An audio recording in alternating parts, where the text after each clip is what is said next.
call today. We are talking about growing global, which is a really awesome way, as our panelists are going to describe today, to increase revenues in your business. And after a year like last year, I'm sure every business would love to have maybe a little thicker bottom line. Our panelists today, I will introduce. First, we will have Ms. Leslie Fischer, and she is with the Missouri Small Business Development Center, her official title, the International Trade Director. So we're super excited to have her. Leslie has been doing this work for a while, and she worked for the Missouri Department of Agriculture and the Missouri Department of Economic Development, focusing on trade. Our next speaker will be Ian Lorenzana, and Ian comes to us also at a regional level, I guess it would be a district level, I apologize, with the SBA. He's our export finance manager. Also a very long history in supporting small businesses, has worked with SBA's district office in Los Angeles, also in Utah, and now with international trade. Also has a long history in working with financial institutions like Wells Fargo and Bank of America. Super happy to have you. And Joshua Kaplan, he is the office director of the U.S. Commercial Service in the Kansas City field office. He leads a team of international trade specialists and has spent the last 8 years with the agency.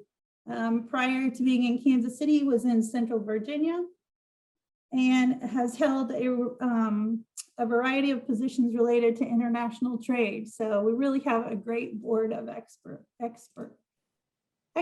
here, if I can speak today. Another expert is Kelly Asbury. She works for Stateford Community College Office of Small Business Development Center. And Kelly was also named, what's not on the screen, was named the top SBA office in the state of Missouri in the last few months. So we're excited to have her bring all her knowledge. And then I am Lisa Jones.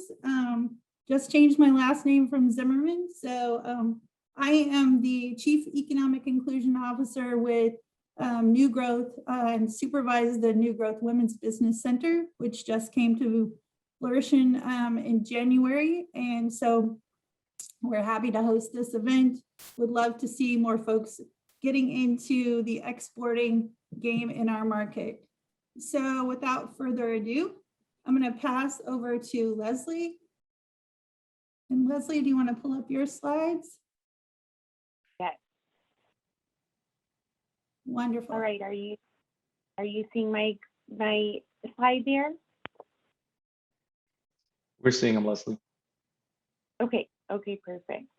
Awesome. Well, thank you, Lisa, and welcome to today's workshop on exporting. As Lisa mentioned, my name is Leslie Fischer, and I direct the International Trade Specialized Service for the Missouri SBDC. And I'm thrilled to be with you today to discuss the wide world of exports and the tools and resources in place to enable you to access the global market. With that, let's dive in.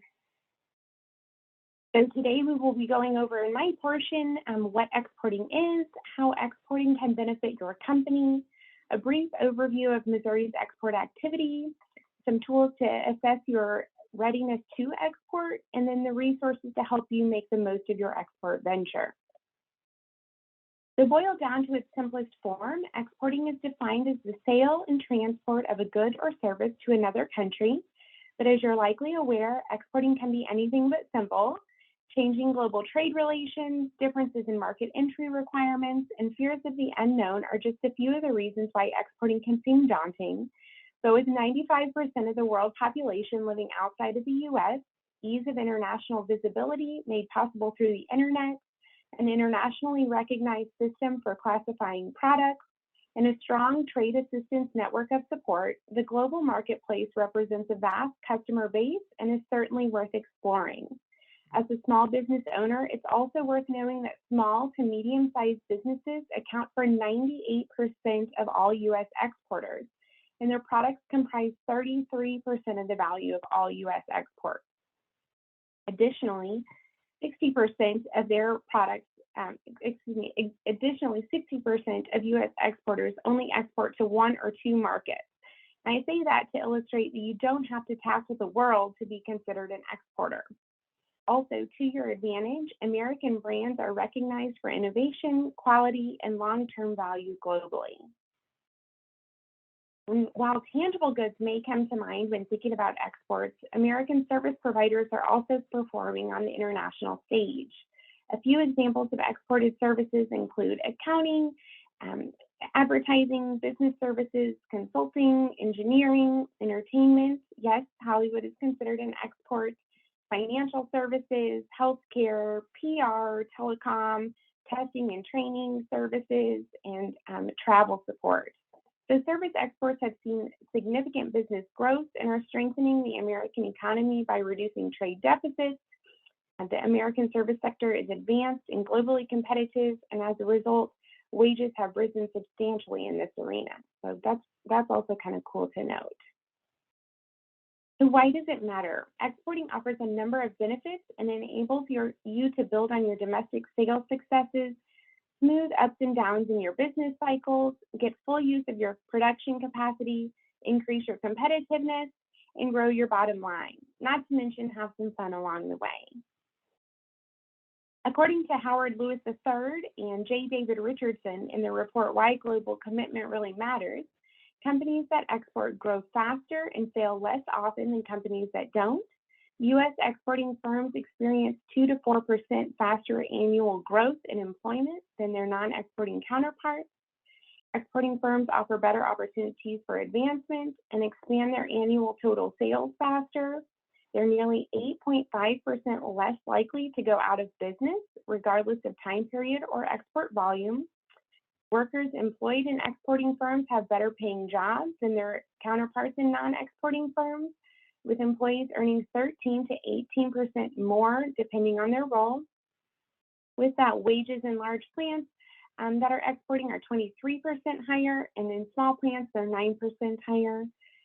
Along that line, benefits at exporting plants are 37% higher and include improved medical coverage and paid leave.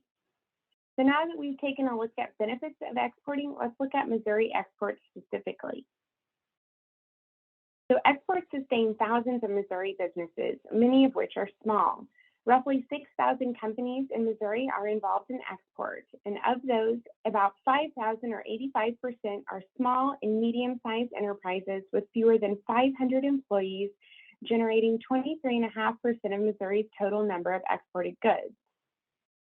So the latest data available indicates that Missouri exported a record of $14.5 billion worth of goods to the world in 2018, accounting for 4.6% of our total GDP, placing Missouri as the 26th largest state exporter. Of all of the goods exported, manufactured products accounted for $13.2 billion, while ag exports contributed $4 billion, making Missouri the 10th largest agricultural exporter. So here are the top ag exports in order from largest to smallest, according to the Missouri Department of Ag. And not surprisingly, commodities and prepared food lead the way, followed by dairy products, companion animal food, production animal feed, condiments, and wine and beer exports. The largest manufacturing export category is transportation equipment, which accounted for $4 billion in Missouri's total goods in 2018.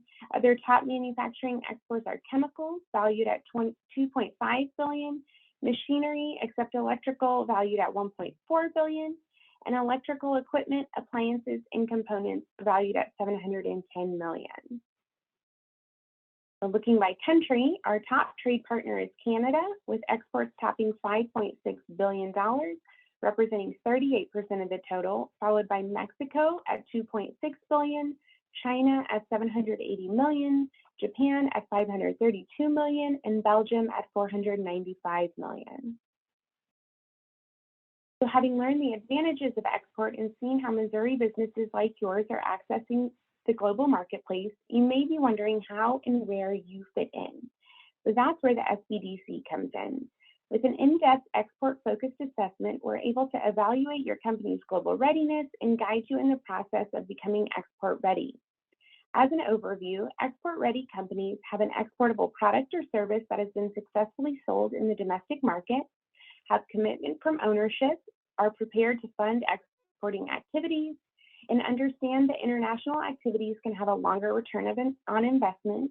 They have sufficient production capacity to support additional markets, are prepared to modify products and services by market, as well as provide training and after-sales service, understand logistical operations necessary to complete export sales, know how they'll get paid, have an awareness of U.S. government export promotion and compliance resources, and finally have a plan in place to export.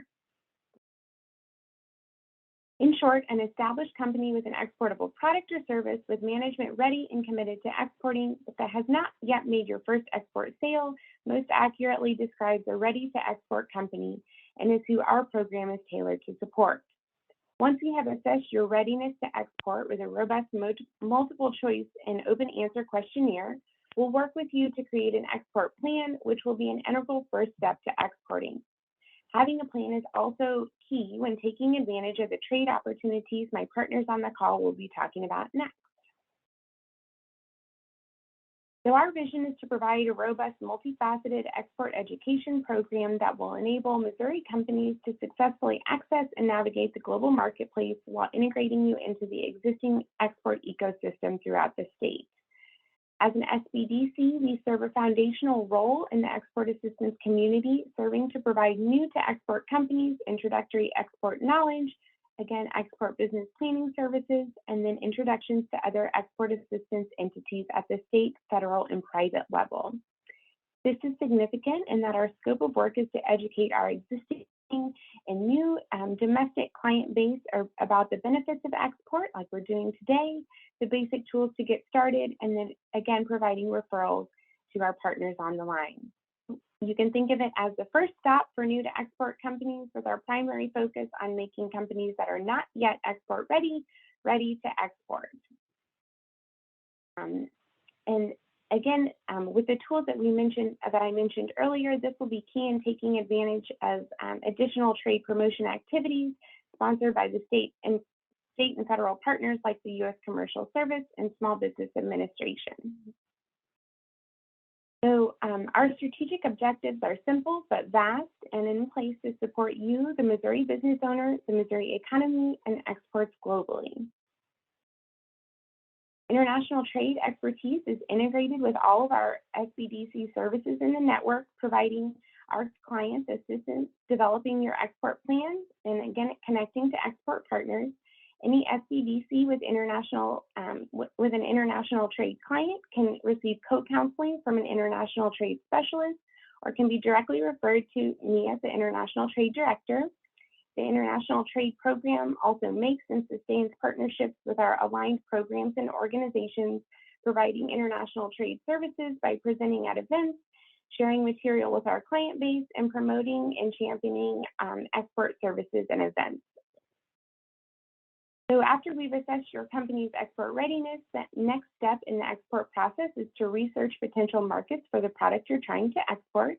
And the SBDC maintains a paid subscription to Euromonitor Passport, which is a market research tool that offers access to millions of statistical data and detailed reports on 27 industries, including demographic, macro, and social economic data, and in-depth analysis on consumer behavior for the economies of 210 countries.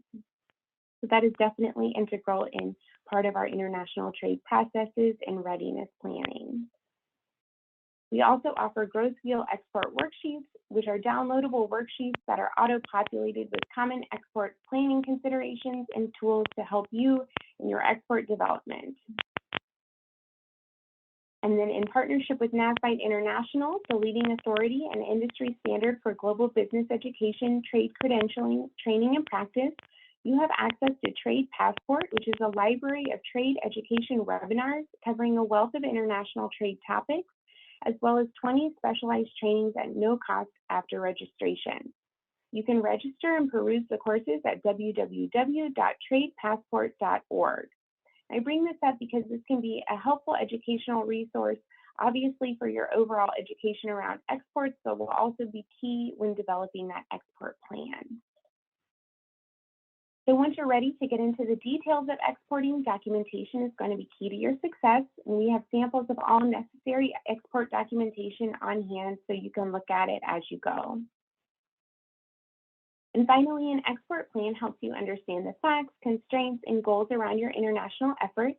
You can use it to create specific objectives, decide on implementation schedules, and mark milestones for your success. It can also motivate your team to reach your exporting goals. The value of an export plan is that a written plan gives a clear understanding of the specific steps that need to be taken to achieve your export goals and help assure a commitment to exporting over the long term. Written plans also demonstrate to state and federal trade assistance entities that you're ready and able to partake in international trade activities. And in partnership with LivePlan, an interactive business planning software development company, the Missouri SBDC has created a custom planning tool tailored to meet your export planning needs. Based on the International Trade Administration's Export Business Plan outline, we developed a tool that guides you through the elements of an export plan and allows you to fill in specific facts and figures and the intentions of your company. In doing so, you're able to illustrate that you are indeed export ready, have thought through all considerations, and are ready to take advantage of trade opportunities as they develop. You can also utilize this plan as a way to elicit the services, again, of state and federal partners to exchange an international agent and distributor searches, which we'll talk about later. And then our monthly newsletter is another great way to get to stay informed and educated about international trade tools available to you, original content with articles on exporting, and perhaps the most exciting upcoming export promotion events and trainings for you to take advantage.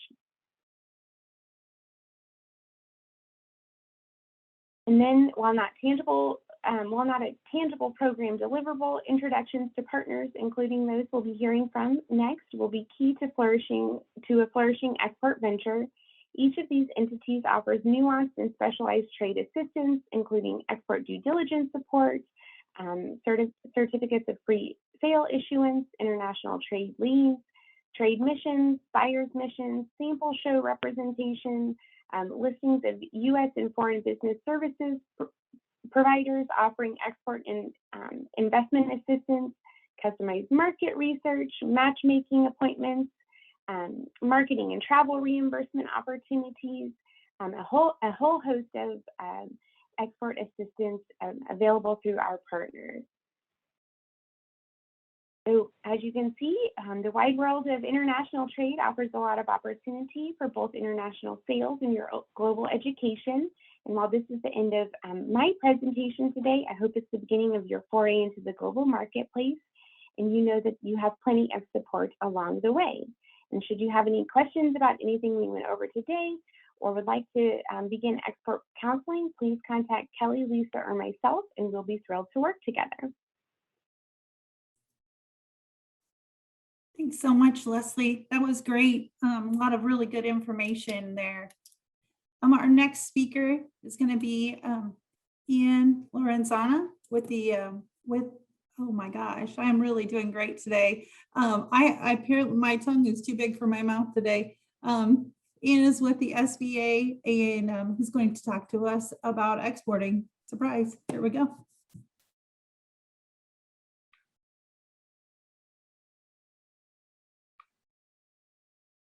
All right, thank you, Lisa.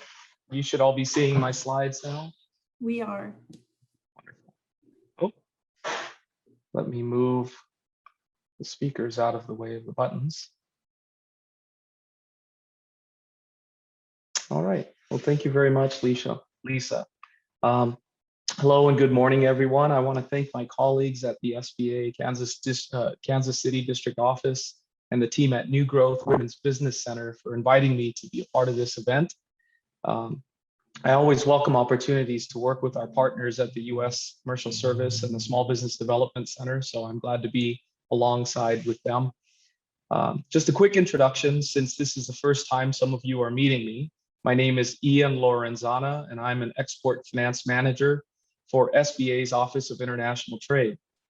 I have the pleasure of serving the great business owners of the states of Missouri, Kansas, Nebraska, and Iowa. And although I office out of St. Louis, I look forward to getting out and about and visiting many of the small businesses and lending partners that I have the pleasure of working with. I started with the SBA in 2008 as an economic development specialist in the Los Angeles district office. And after 4.5 years, I transferred to the SBA district office in Salt Lake City. And now, while my primary responsibility in the district offices was economic development, I was also the public information officer handling media inquiries and public affairs, in charge of outreach and business development for our military, Native American, and other minority communities. I was the program manager for SBA's Emerging Leaders Mini MBA program, a coordinator of the annual National Small Business Week celebration, and the SBDC project officer, coordinating with our partners and the network of resources to ensure that they had the support that they needed to best serve our business communities. Before joining the SBA, I worked for financial institutions, including Merrill Lynch, Bank of America, and Wells Fargo, although I hope you don't hold that against me. I also proudly served 9 years in the US Army as a combat medic and had the amazing experience of being stationed in Berlin, Germany in the early 1990s, just as the wall was being brought down. So, as well as many more local duty stations, you may have heard of Fort Leonard Wood, Missouri, and Fort Riley, Kansas. So I'm happy now to call St. Louis home, and I live here with my wife, our 2 children, and our wiener dog, Lenny. I always make it a point to invite business owners, lenders, and resource partners to contact me if there's any way that I can be of assistance. And although I may not have all of the answers right off the bat, I have a strong team beside me that is always willing to help. So once again, thank you for inviting me to be a part of this event. So the U.S. Small Business Administration was created in 1953 as an independent agency of the federal government with a mission to aid, counsel, and assist and protect the interests of small businesses and to support free competitive enterprise and to maintain and strengthen the overall economy of our nation. But how do we go about that mission? Well, we accomplish it by leveraging what we call our 3 C's, if you will: counseling, capital, and contracting. I'll start with capital. The SBA helps to make capital available through lending partners such as banks, credit unions, and other mission-oriented lenders and nonprofit organizations. Most loans are made through our 2 main programs, very wonderfully named 7A and 504. Yeah, not very creative. They're named after the laws that enacted them. Well, depending on which programs used, eligible use of loan proceeds include the purchase of inventory, supplies, and raw materials. You can use the funding for working capital, to acquire land or buildings, or to make improvements to ones that you already own, or to finance large fixed equipment. The second C is counseling.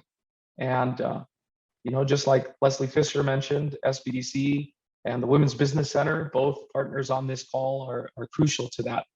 Nearly every business owner can use sound, reliable guidance, whether they're experienced at managing their business or just starting out as entrepreneurs. SBA helps businesses compete in local, national, and global markets by providing high-quality training and business counseling resources. We accomplish this, again, through a variety of programs, including small business development centers, women's business centers, SCORE chapters, and veterans business outreach centers. The last C is contracting, and the SBA provides several programs to help small businesses compete for and win federal government contracts. Participating in these programs helps small businesses to land a larger slice of the federal contracting pie, to qualify for contracts that are set aside exclusively for small businesses, and to partner with more experienced contractors to win contracts that they wouldn't otherwise be able to win, and to get business mentoring and education so that they can continue to learn how the federal government and its contracting works. So those are the 3 C's, but in addition to our long-standing core programs that I just mentioned, SBA continues to innovate and roll out initiatives to meet the needs of America's small businesses. Those programs include Emerging Leaders, our popular mini MBA program designed in collaboration with Boston University's Entrepreneurial Management Institute. The Community Navigator program, which is going to increase access to business resources in underserved communities, because SBA is going to be partnering with and funding organizations that are already working in those spaces. And the final program I want to mention is our Growth Accelerator competition. Growth Accelerator Fund competition, excuse me. In this program, SBA funds innovation-focused entrepreneurial support organizations, specifically ones that outline programs to speed the launch, growth, and scale of tech-focused small businesses. Now, without the support of the numerous programs and services that SBA administers, either directly or through partnerships with lenders and resource providers, many of our nation's small businesses simply wouldn't succeed or exist at all.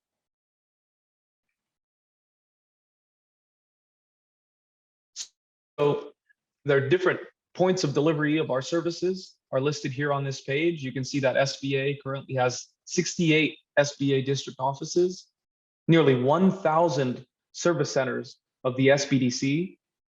Over 11 million entrepreneurs have been served by our SCORE mentors, who all happen to be volunteers.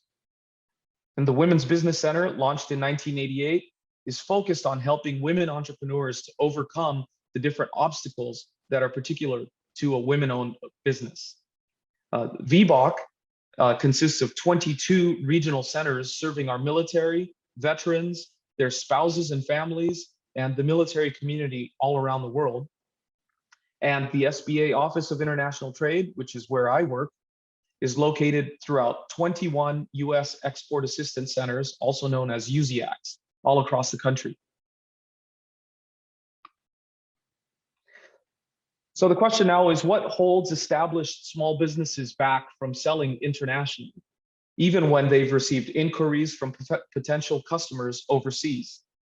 And the answer can usually be condensed to three main causes. Number one, business owners often lack the knowledge of how to do it. Number two, they lack the time to learn. And number three, the financing to make it happen. At SBA, we have a network of resource partners, as I've already stated, that can help business owners put together a comprehensive export strategy. That solves the first two items. But having said that, the cost to implement an exporting strategy can quickly rise, leading small business owners to walk away from the opportunities, as some lenders are reluctant to finance such costs. Well, that's where the SBA's Office of International Trade comes in. Our three core export finance programs are the SBA Express, which provides smaller loans to help with export development, our Export Working Capital Program, or EWCP, which is designed to help business owners fulfill their export orders, or the International Trade Loan, which is used to expand exporter capacity.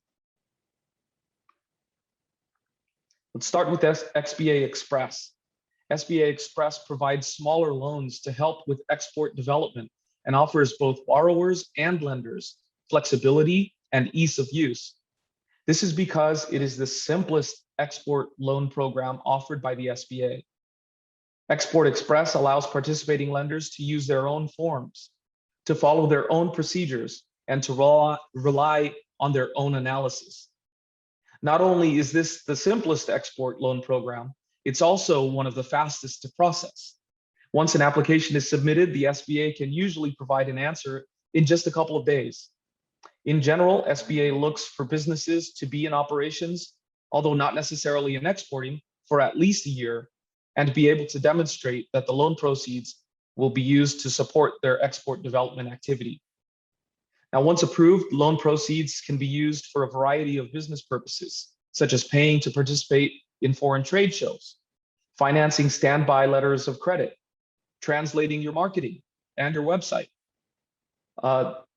making sure that they're ready for foreign language readers to consume, financing specific export orders, and much more. Export Express can take the form of a term loan or a revolving line of credit, and depending on the use of funds, the term can even be out as far as 25 years. Now, one reality that exporters must deal with is that many US banks simply aren't comfortable providing working capital advances on export orders, export receivables, or letters of credit. Now, this is a major cause of why some small businesses lack the export working capital to support their export needs. But it presents another opportunity where SBA's programs can make a difference. Through our Export Working Capital Program, also known as EWCP, SBA provides lenders with up to a 90% guarantee on export loans and lines of credit. It's our hope that this credit enhancement will incentivize lenders to make loans to businesses that they would otherwise not consider. Export finance managers, such as myself, work with borrowers and lenders to maximize the chances of receiving funding. Export finance managers around the country are available to explain SBA's export lending programs, the application process, documents and forms, and to guide exporters and lenders along the way. I also make it a point to introduce business owners to other specialists, like my partners on the call today, for additional guidance and resources. Exporters can even apply for an EWCP loan before they finalize an export sale or contract. As a matter of fact, with an approved EWCP loan or line in place, exporters actually have a greater leverage and flexibility in negotiating export payment terms. They also have peace of mind that adequate financing will be in place when the export order is won. Some benefits of the EWCP program include financing to pay suppliers, buy inventory, or fund the production of goods to be exported. The EWCP provides needed export working capital during long payment cycles. It can be used to support standby letters of credit. The program helps companies preserve domestic working capital for sales within the US. It makes companies more competitive because they can extend more liberal sales terms to their buyers. And it contributes definitely to the growth of export sales. Now, the maximum maturity for the export working capital program is between 1 and 3 years, after which a lender can renew or reissue the line. EWCP programs feature a maximum loan amount of $5 million, and again, a 90% SBA guarantee. The use of proceeds can vary. Again, you can pay for manufacturing of goods for export. You can pay to purchase goods or services for export, to support standby letters of credit, and to finance foreign accounts receivable. Let's move on to the last program that I'll touch on today, our International Trade Loan Program. This program provides long-term financing to businesses that are starting or already engaged in exporting, and companies that need to expand because of growing export sales. But another important potential borrower for the international trade loan is a business that has been adversely affected by competition from imports coming into the United States. Now, the idea is to provide American businesses with the funding they need to retool and reposition themselves and ultimately become more competitive. International trade loans can be used to acquire, renovate, or modernize facilities or equipment used in the making of products or services to be exported. Plus, they can be used for permanent working capital and to finance or refinance business debts that are already currently on unreasonable terms. The maturity is based on the use of proceeds and the borrower's ability to repay the loan, not necessarily based on available collateral. The maximum maturity for the international trade loan depends on the use of funds. Again, permanent working capital can go up to 10 years. Fixed assets like large fixed equipment and machinery, up to 10 years, or the useful life of the equipment, but not to exceed 15 years. And real estate purchases can have a maximum maturity of up to 25 years. Again, the maximum loan amount is $5 million, and these loans come with a 90% SBA-backed guarantee.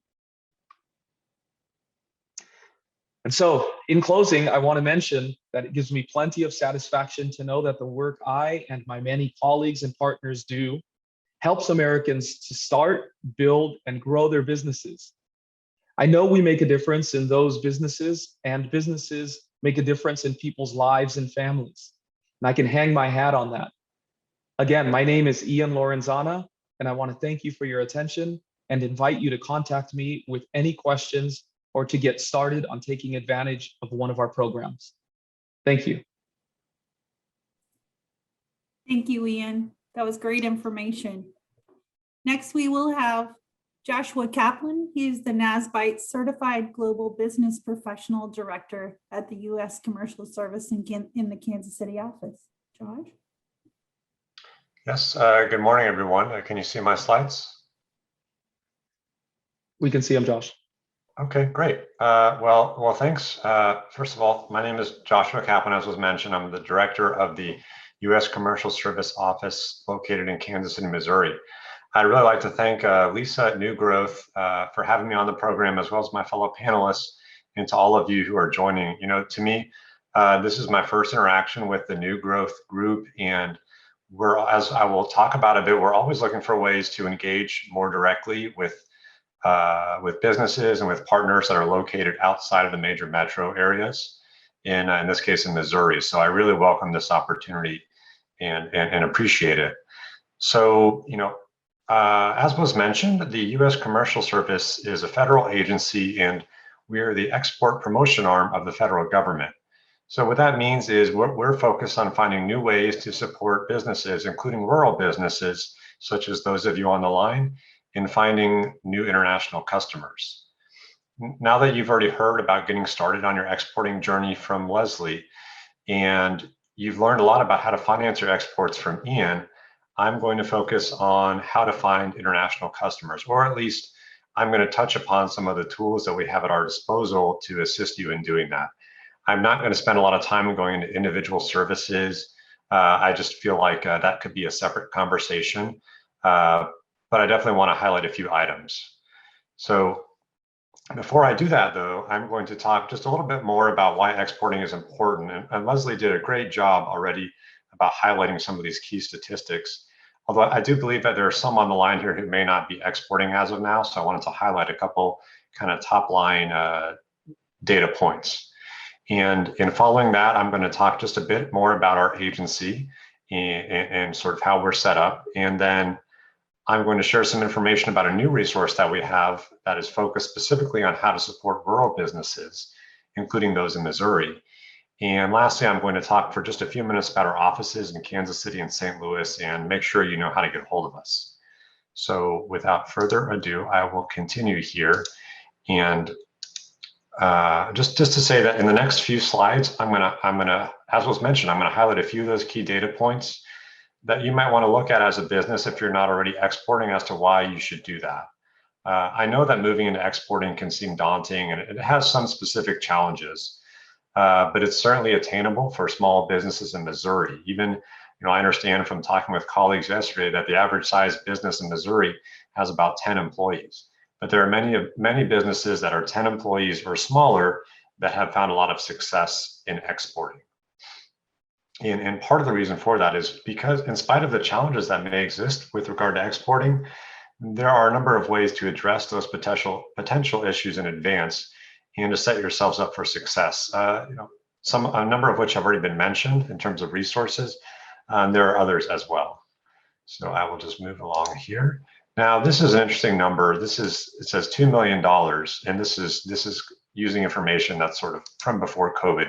A lot of that information is still, you know, subject to updating, but, you know, pre-COVID, so let's say we're talking 2018, U.S. commercial service clients, and those are primarily small businesses, those that were surveyed reported that their revenue had increased by an average of $2 million over the last 12 months as a result of the U.S. Commercial Service and our partners working with an individual business.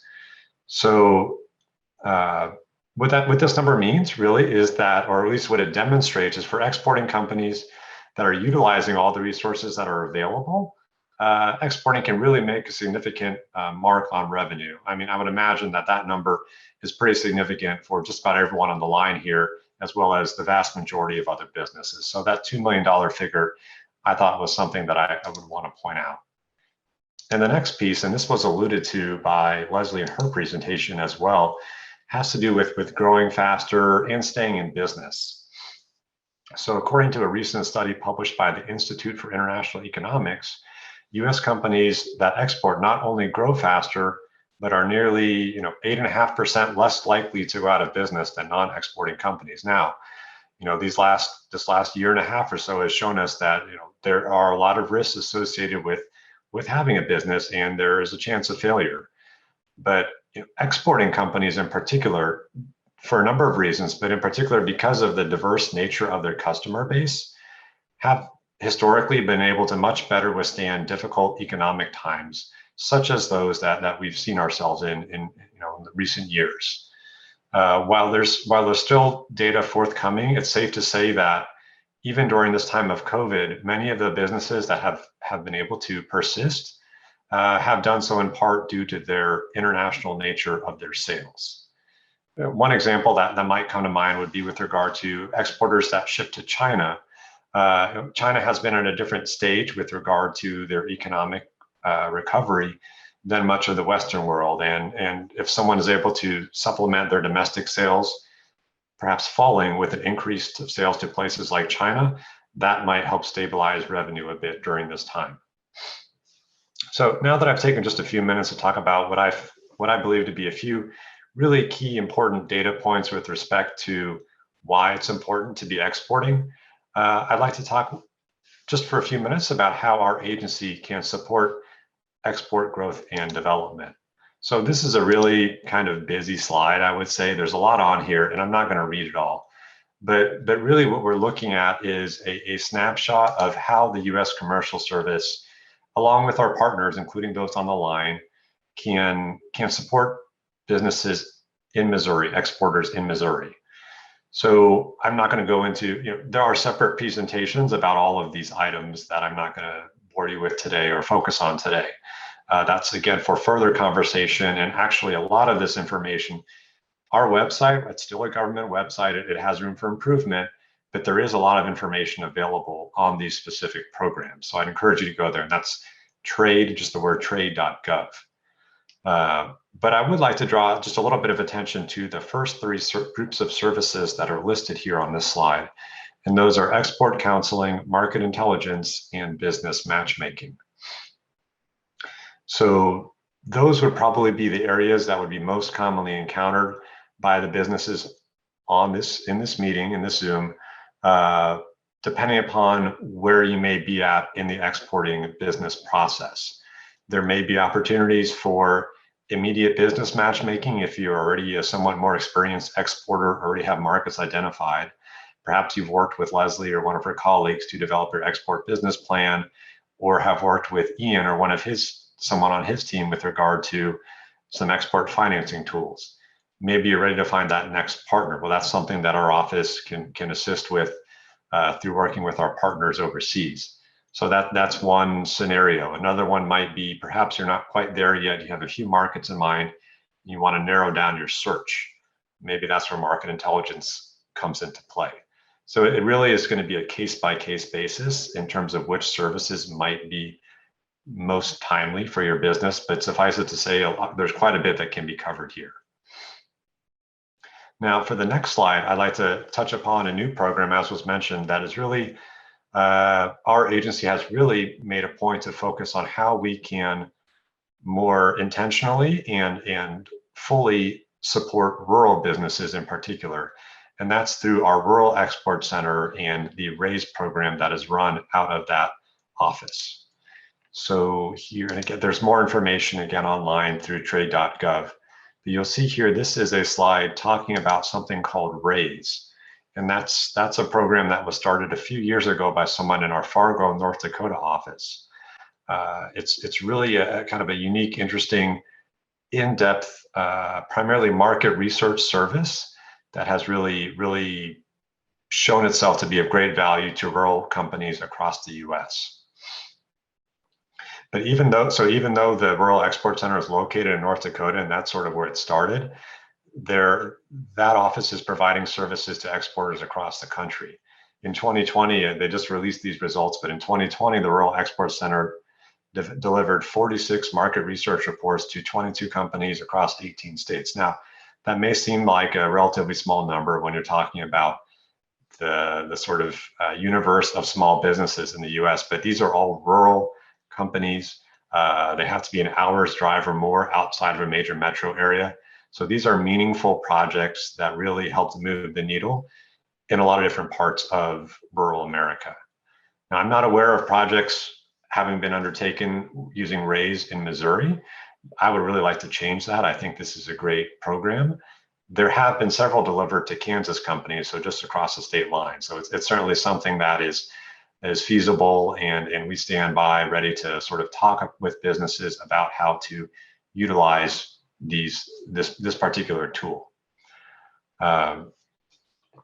So just to kind of recap a bit in terms of, I really want to encourage and suggest the sort of the team approach that has been, I believe, been repeated a bit during this program, which is to say, I'm talking about certain programs about the commercial service. Ian is talking about SBA programs for financing, and Leslie is talking about services that some of you probably already using or familiar with through the SBDC. We all work together. We're all one team. Ian and I are relatively new to this dynamic, and I've really appreciated a lot of early interactions we've had, as well as with Leslie too. We jump on calls together. If we were meeting in person, we would meet together. Please feel free to reach out to any of us if you're not sure, and we'll get you to the right place. So with all that said, I'm going to just take a moment to talk about our footprint for our agency as it pertains to Missouri. And so the next slide here is our Kansas City office. So there I am, dressed for in-person meetings. And then you'll see there my colleagues on our team, Sally and Pinky, and we collectively serve a good portion of eastern Kansas as well as western Missouri. And then on the next slide here, you will find the St. Louis office, and they have a great team there as well. Many years of experience working with exporting businesses in places like Springfield and Columbia, and of course the St. Louis area. So really positioned to be on the ground and to meet with you. Again, hopefully someday we can meet in person at your place of business to talk about exporting and to continue on this journey. So that's really it for me, just about. I wanted to keep it really concise. This next slide, though, is one that I think is useful to end on, in that it really gives a little bit more information, a snapshot, if you will, of the types of businesses that our agency has worked with. This is for our fiscal year and in 2020, and some of the outcomes that are typically expected. I think this is useful when you're a business that maybe is not as actively exporting yet. You can see what's attainable. These are all businesses that at one point were just like perhaps some of you on the line here, and that we're maybe receiving a few inquiries, but we're not actively pursuing this as a big piece of their business plan. But they reach this point where you see, for example, they on average exported to 8 countries. That seems like a really large number, but it's really attainable. So I'd encourage you to sort of look through this slide, look at trade.gov. That's a great place to start. And then going forward, just feel free to reach out to me or anyone on our Kansas City or St. Louis teams. And we're happy to meet with you individually to discuss your business and see how we might collaborate to support your export growth. Thanks to everyone here for your time. And again, thanks, Lisa, for the invite. And I look forward to working together. Back to you, Lisa. Thanks so much, Josh. We're really excited. We just found out about the RAISE Center last week, talking with one of your colleagues, and we're very excited to push people towards that resource. That's great for our rural markets. So our next speaker, I failed to introduce at the beginning of the webinar. My deepest apologies. Carolina Vargas is with the Kansas City District Office of the Small Business Administration. And she is the business opportunity specialist, but she wears many hats. It has a great deal of knowledge of I would say, the majority of programs that they offer. Carolina, I'm going to give the floor to you. All right. Well, thank you very much, Lisa. And thank you to all of our speakers. I appreciate you guys coming all together to do this webinar for our Kansas City District area. I am Carolina Vargas with the Kansas City District Office. And with me, I also have Michael McWhorter. I am an acting business opportunity specialist, formerly an LRS. lending relations specialist, along with Michael McWhorter. So with that being said, I just want to say that we are in the Kansas City district area. We cover about 89 counties. We also have an office in the Springfield area. We have Ron Bosnet, who is the branch manager, and you guys can always reach out to him.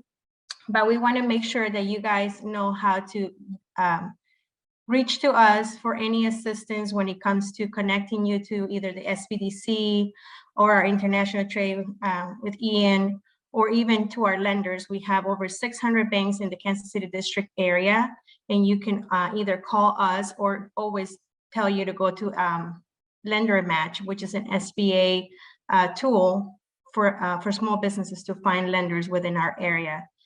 Again, it's specific to this area, not outside of Kansas City, which is the great thing about it.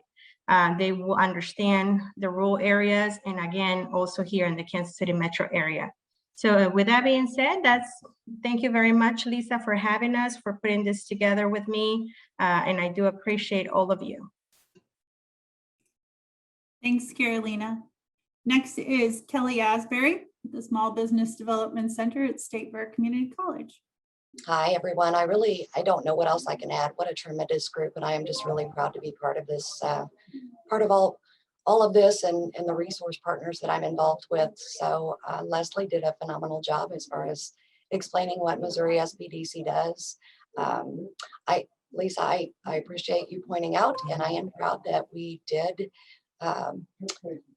We were the #1 overall performing SBDC center in the state of Missouri for 2020. So that is an honor that I wear proudly. Outside of that, we cover 12 counties, much of it very rural. Lisa and I overlap considerably. Just love working with each and every one of you. To all those on the call, don't hesitate to reach out. I do have my information in the chat as well. And I believe Josh said, reach out to any one of us for direction to the other. I can assure you we are all connected in one form or another. So thanks, Kelly. I'll just talk a little bit about our Women's Business Center and then wrap this up. I also greatly appreciate all of you panelists on this call and helping us put this together. Our goal was really to reach out to small businesses. We do have a lot of manufacturing in Missouri, but it's not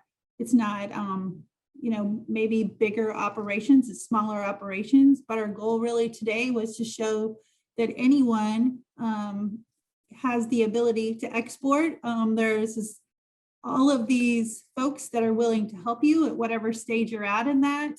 So definitely reach out to us. Our Women's Business Center, we are located in El Dorado Springs, Missouri, but we cover 15 counties in western central Missouri and in eastern Kansas.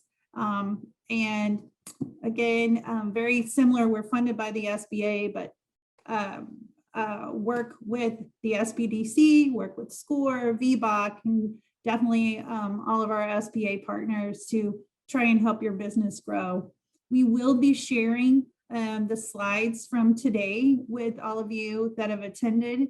And if you have any additional questions for our presenters, there will be contact information and all of that, so you can reach out to them or reach out to us with any of your business concerns. Thanks so much for being on the call. Are there any additional questions before we go? There was one question in the chat, but I think it was answered in the chat as well on the RAISE program. So are there any other questions?